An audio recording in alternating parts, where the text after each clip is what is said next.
السلام عليكم. ازيكم حبايبي؟ عاملين ايه؟ يا رب تكونوا دايما بخير.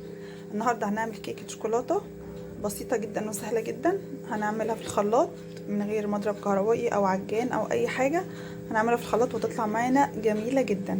يلا بينا ندخل في المقادير ونشوف عندنا ايه. عندي كوبايه ونص دقيق، كوبايه سكر، كوبايه زيت، كوبايه حليب، نص كوبايه كاكاو خام من دريم. انا مستخدمه كاكاو دريم جميله جدا بجد. عندي بيضتين بدرجه حراره الغرفه، ما يكونوش في التلاجة يعني، ولو في التلاجة يطلعوا قبليها. تمام. وعندي معلقتين كبار قهوه سريعه الذوبان، وعندي معلقتين بودر. تمام. يلا بينا نحط المواد السايله في الخلاط ونخلطها مع بعض ونشوف هنعمل ايه. يلا بينا نشوف هنعمل ايه. يبقى عندي في الخلاط هنزل اللبن. تمام. وهنزل السكر،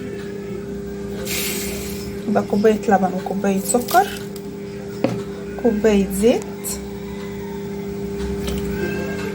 مقادير سهله جدا يعني، نحفظها كده ما تتنسيش. تمام. نص كوبايه كاكاو خام من دريم،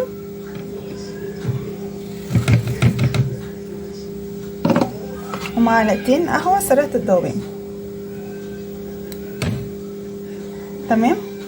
هخلط كل ده في الخلاط قبل ما احط البيض هحطه بس بعد ما اخلط ده، عشان هحتاج منه. هاخد نص كوبايه من الخليط ده بعد ما اخلطه، عشان بسقي بيه الكيكايه لما تطلع معايا ايه من الفرن. يلا بينا نشوف هنخلطه ونرجع نشوف شكله عامل ازاي.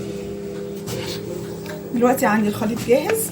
هاخد منه نص كوبايه البيضتين اللي عندي عليهم فانيليا، وهنزل بيهم في الخليط بتاعي. هخفضهم هضربهم في الخلاط مع بقيه المكونات ونشوف هنعمل ايه. يلا بينا.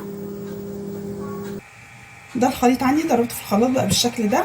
هنزل بقى عليه بقى الدقيق والبودر. ماشي. واخلط.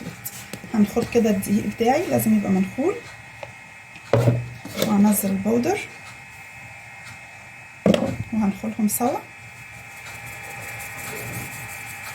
كده بالشكل ده. وهخلط بقى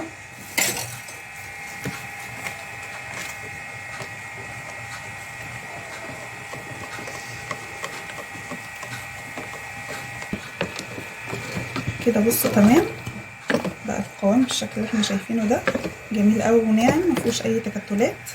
تمام. عندي بقى قالب دهنته زيت وبطنته بدقيق ورشه كاكاو. هنزل فيه الخليط بتاعي.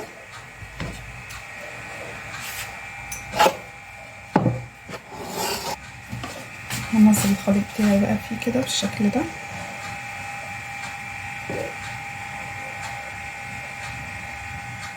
جميل بجد يا جماعه.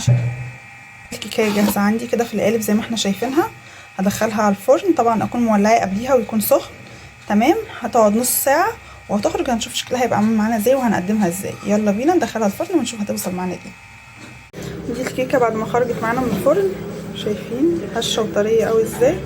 يلا بينا بقى نقلبها ونشوف الجناش اللي هنحطه عليها هيبقى شكلها طالع معانا عامل ازاي. يلا بينا. دي الكيكه لما قلبناها ونزلنا عليها الجناش الشوكولاته الاقتصادي بتاعنا، جميله بجد قوي يا جماعه. اتمنى تجربوها واتمنى تعجبكم، ونتقابل في فيديو جديد ان شاء الله ووصفه جديده. والسلام عليكم ورحمه الله وبركاته.